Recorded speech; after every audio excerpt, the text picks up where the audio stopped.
8வதாக இரவும் பகலும் பிரயாசத்தோடும் வருத்தத்தோடும் வேலை செய்து சாப்பிட வேண்டும்.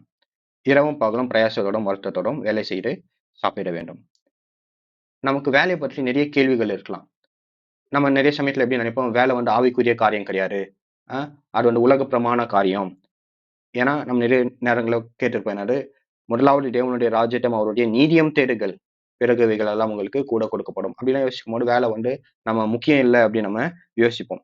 அ அப்புறம் என்ன வேலை செய்றது? நிறைய கேள்விகள் இருக்கும். அப்போ வேலையோட முக்கியத்துவத்த நம்ம நிறைய சமயத்துல புரிஞ்சுக்கிறது கிடையாது. இப்போ 3 கேள்விய நம்ம பார்க்க போறோம். முதல் கேள்வி, நாம் ஏன் வேலை செய்ய வேண்டும்? மோட்டிவேஷன். என்னத்துக்கு வேலை செய்யணும்? அதான் நம்ம சொல்றோம்ல, நம்ம வேலை வந்து முக்கியம் கிடையாது. அது அது வந்து உலக பிரமாண காரியம்னா, என்னத்துக்கு அது வேலை செய்யணும்? என்னத்துக்கு செய்யணும்? அப்படின்ற கேள்வி வரும். 2வது, என்ன வேலை செய்ய வேண்டும்? நிறைய நேரத்துல நம்ம எப்படி யோசிப்போம்? கடவுளுடைய சித்தம் என்னது? நான் வேலை செய்யணுமா? செய்யக்கூடாதா? எந்த வேலை செய்யணும்? கடவுளுடைய சித்தம் என்னது? பைபிள் என்ன சொல்லுது? அப்படின்னு நம்ம யோசிக்கிறோம். 3வது, எப்படி வேலை செய்ய வேண்டும்? ம். வொர்க் லைஃப் பேலன்ஸ் அப்படி சொல்றாங்க. நிறைய காரியம் இருக்கு. எப்படி வேலை செய்ய வேண்டும்? அப்படின்னு நம்ம பார்க்கலாம். இந்த வசனம் சொல்லுது, "ஒன்றிலும் உங்களுக்கு குறைவில்லாது இருக்கும்படிக்கு, நாங்கள் உங்களுக்கு கட்டளையிட்டபடியே அமைதல் உள்ளவர்களாய் இருக்கும்படி நாடவும், உங்கள் சொந்த அலுவல்களை பார்க்கவும், உங்கள் சொந்த கையினாலே வேலை செய்யவும் வேண்டும் என்று உங்களுக்கு புத்தி சொல்லுகிறோம்." இப்ப இந்த வசனத்துல ஒண்ணு சொல்றாங்க. என்னது? Make it your ambition that you will not be dependent on anybody. நம்ம யாரையும் சார்ந்து இருக்கக்கூடாது. நம்ம என்ன பண்ணோம்? யாரையும் டிபெண்ட் பண்ணி இருக்கக்கூடாது. அ அப்படி நம்ம வாசிக்க முடியும். அப்போ ஒன்றிலும் உங்களுக்கு குறைவில்லாது இருக்கும்படி, உங்கள் சொந்த கையினாலே வேலை செய்யவும் வேண்டும் என்று. முதலாவது இந்த வசனத்துல நம்ம என்ன பார்க்கிறோம்? நம்ம யாரையும் சார்ந்து இருக்கக்கூடாது. நமக்கு ஒன்றும் குறைவில்லாமல் இருக்க வேண்டும். அதுக்கு என்ன பண்ணணும்? நமக்கு எதாவது வேணும் அப்படின்னா நம்ம என்ன பண்ணணும்? நம்மளே வேலை செஞ்சு பெற்றுக்கொள்ற ஒரு நிலைமை இருக்க வேண்டும். யாரையும் சார்ந்து நம்ம வாழக்கூடாது. அது இந்த வசனத்துல இருந்து நமக்கு தெரிகிறது. அப்போ மோட்டிவேஷன் டூ ஒர்க். ஏன் வேலை செய்யணும்? பைபிள் சொல்ற ஒரு ஒரு பதில் என்னது? ஏன் வேலை செய்யணும்? முதல் ஒரு பதில் என்னது? யாரையும் சார்ந்து இருக்கக்கூடாது. உனக்கு எதாவது வேணும் அப்படின்னா, நம்ம அத வேலை செஞ்சு வாங்குற அளவுக்கு நம்ம இருக்க வேண்டும். உங்கள் சொந்த கையினாலே வேலை செய்யவும் வேண்டும் என்று உங்களுக்கு புத்தி சொல்லுகிறோம். யாரையும் சார்ந்து இருக்கக்கூடாது. 2வது, இன்னவிதமா எங்களை பின்பற்ற வேண்டும் என்று நீங்கள் அறிந்திருக்கிறீர்களே. நாங்கள் உங்களுக்குள்ளே ஒழுங்கற்று நடவாமலும், ஒருவனிடத்திலும் இலவசமாய் சாப்பிடாமலும், உங்களில் ஒருவனுக்கும் பாரமாய் இராதபடிக்கு இரவும் பகலும் பிரயாசத்தோடும் வருத்தத்தோடும் வேலை செய்து சாப்பிட்டோம். நீங்கள் எங்களை பின்பற்றும்படிக்கு நாங்கள் உங்களுக்கு மாதிரியாய் இருக்க வேண்டும் என்றே அப்படி செய்தோம். அப்ப இந்த இந்த வசனத்துல நம்ம என்னென்ன பார்க்க முடியுது? ஒழுங்கற்று நடக்கக்கூடாது. இலவசமாய் சாப்பிடக்கூடாது. அதனால என்ன பண்ணாராம் பவுலு, யாருக்கும் பாரமா இராதபடி இரவும் பகலும் பிரயாசத்தோடும் வருத்தத்தோடும் வேலை செய்து சாப்பிட்டாராம். இப்படிதான் ஒரு எக்ஸாம்பிளா இருந்தாராம். நீங்கள் எங்களை பின்பற்ற வேண்டும், பின்பற்றும்படிக்கு நாங்கள் உங்களுக்கு மாதிரியா இருக்க வேண்டும் என்றே அப்படி செய்தோம் அப்படின்னு நம்ம வாசிக்க முடியும். ஒருவன் வேலை செய்ய மனதில்லாது இருந்தால் அவன் சாப்பிடவும் கூடாது என்று நாங்கள் உங்களிடத்தில் இருந்தபோது உங்களுக்கு கட்டளையிட்டோமே. உங்களில் சிலர் யாதொரு வேலையும் செய்யாமல் பின் அலுவல்காரராய் ஒழுங்கற்று திரிகிறார்கள் என்று கேள்விப்படுகிறோம். இப்படிப்பட்டவர்கள் அமைதலுடனே வேலை செய்து தங்கள் சொந்த சாப்பாட்டை சாப்பிட வேண்டும் என்று நம்முடைய கர்த்தராகிய இயேசு கிறிஸ்துவினாலே அவர்களுக்கு கட்டளையிட்டு புத்தி சொல்கிறோம். இந்த இடத்துல என்ன சொல்றது? வேலை செய்ய மனசு இல்லைன்னா சாப்பிடவும் கை போகக்கூடாது. அப்படி சொல்றாரு. அமைதலுடனே வேலை செய்து தங்கள் சொந்த சாப்பாட்டை சாப்பிட வேண்டும். அப்போ பவுல் என்ன பண்றாரு? இரவும் பகலும் பிரயாசத்தோடும் வருத்தத்தோடும் வேலை செய்து சாப்பிட்டோம் அப்படி சொல்றாரு. அ நம்ம எப்படி இருக்கணும்? ஏன் வந்து வேலை செய்யணும்? முதல் யாருக்கும் நம்ம நம்ம என்ன பண்ணணும்? உணவுக்கும் குறைவில்லாமல் இருக்கணும். நம்ம டிபெண்டன்ட்டா யாருக்கும் இருக்கக்கூடாது. யாருக்கும் பாரமா இருக்கக்கூடாது. இந்த வருஷம் சொல்லி சொந்த சாப்பாட்டை சாப்பிட்டோம். யாருக்கும் பாரமா இருக்கக்கூடாது. நம்ம யாரையும் சார்ந்து இருக்கக்கூடாது. சொந்த கையினால வேலை செஞ்சு சாப்பிடணும். Motivation to work. ஏன் வேலை செய்யணும்? நம்ம சொந்த சாப்பாட்ட சாப்பிடணும். அதுக்கு இரவும் பகலும் பிரயாசத்தோடும், வருத்தத்தோடும் வேலை செய்து சாப்பிட வேணும். அது வந்து ஒழுங்கு. வேலை வந்து ஒழுங்கு. இலவசமா சாப்பிடக்கூடாது. அப்புறம் 3வது என்ன சொல்றாரு? ஒருவன் வேலை செய்ய மனசு இல்லன்னா, அவன் சாப்பிடவும் கூடாது. வேலை செய்ய மனசு இல்லையா? வேலை வந்து ஆவிக்குரிய காரியம் இல்லையா? நல்லது. வேலை ஆவிக்குரிய காரியம் கிடையாது தான். சாப்பாடும் ஆவிக்குரிய காரியம் கிடையாது. அதனால நீங்க சாப்பிடாம ரொம்ப நாள் என்ன பண்ண முடியாது? இருக்க முடியாது. வேலை செய்ய மனசு இல்லன்னா, சாப்பிடவும் கை போகக்கூடாது. அப்ப வேலை செய்யணும். வேலை செய்து சாப்பிட வேண்டும் அப்படின்னு நம்ம வாசிக்கிறோம். யாருக்கும் பாரமா இருக்கக்கூடாது.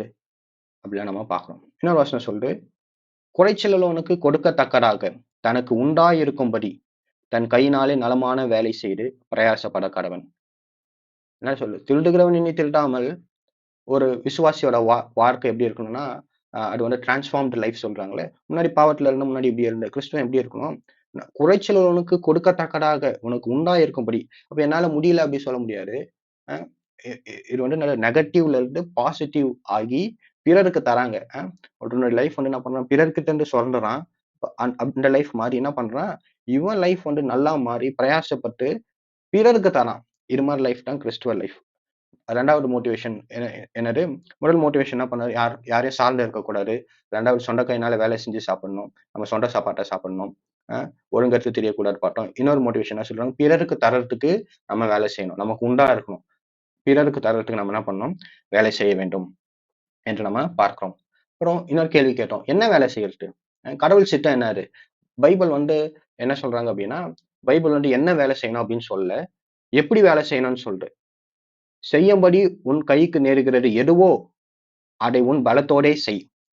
என்ன வேலை கிடைச்சாலும், என்ன வேலை கிடைச்சாலும் உன் பலத்தோடு செய். எல்லாம் பலத்தோட செய்யணும். எப்படி செய்யணும்? நெறைய பேர் சொல்றாங்க. ஏன் அப்டின்னா யோசிச்சு பாருங்க. பைபிள்ல சொல்லியிருக்குன்னு வைங்களேன்.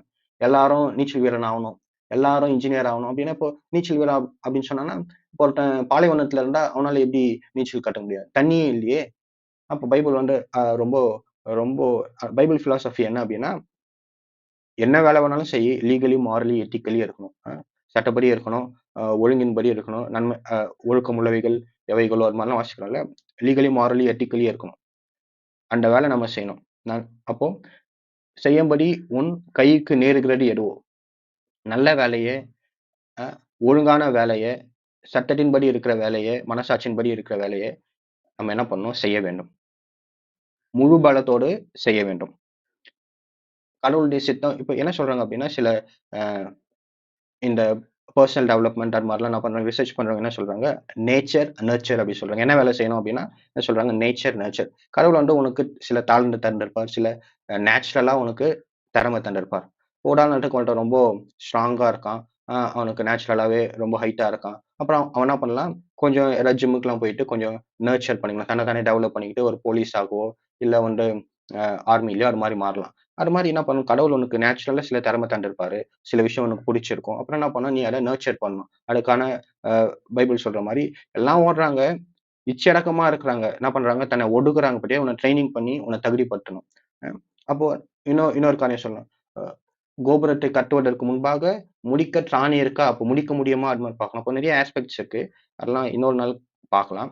இப்போ ஒரு கேள்வி தான். என்ன கேள்வி அப்டின்னா, செய்யும்படி எப்படி வேலை செய்யணும் அப்டின்னா, செய்யும்படி உன் கைக்கு நேருகிறது எதுவோ, பைபிள்ல வந்து கடவுள் இந்த வேலை தான் செய்யணும் அப்படின்னு எல்லாருக்கும் எழுதி வைக்கல. என்ன சொல்லுது, என்ன வேலை செஞ்சாலும் ஒழுங்கான வேலை, சட்டத்தின்படி இருக்கிற வேலைய நீ செய்யணும். என்ன செஞ்சாலும் உன் முழு பலத்தோடு செய்யணும் அப்படின்னு பைபிள் சொல்லுது. எதை செய்தாலும் அதை மனுஷருக்கென்றே செய்யாமல் கர்த்தருக்கென்றே மனப்பூர்வமாய் செய்யுங்கள். என்ன வேலை செஞ்சாலும் சட்ட சட்டத்தின்படி இருக்கணும். ஒழுங்கின்படி இருக்கிற வேலைய சொல்றேன். எதை செய்தாலும் அதை மனுஷருக்கென்றே செய்யாமல் கர்த்தருக்கென்றே மனப்பூர்வமாய் செய்யுங்கள். கர்த்தருக்கு செய்ற மாரி செய்யணும். பெஸ்ட்டா செய்யணும். வேலை செய்யும்போது யாருக்கு செய்றீங்க? தேவனுக்கு செய்றீங்க. கர்த்தருக்கு செய்றீங்க அப்படின்னு பெஸ்ட்டா செய்யணும். முழு பலத்தோட செய்ய வேண்டும். பைபிள் அப்படி நமக்கு போதிக்கிறது. இரவும் பகலும் பிரயாசத்தோடும், வருத்தத்தோடும் வேலை செய்து சாப்பிட வேண்டும்.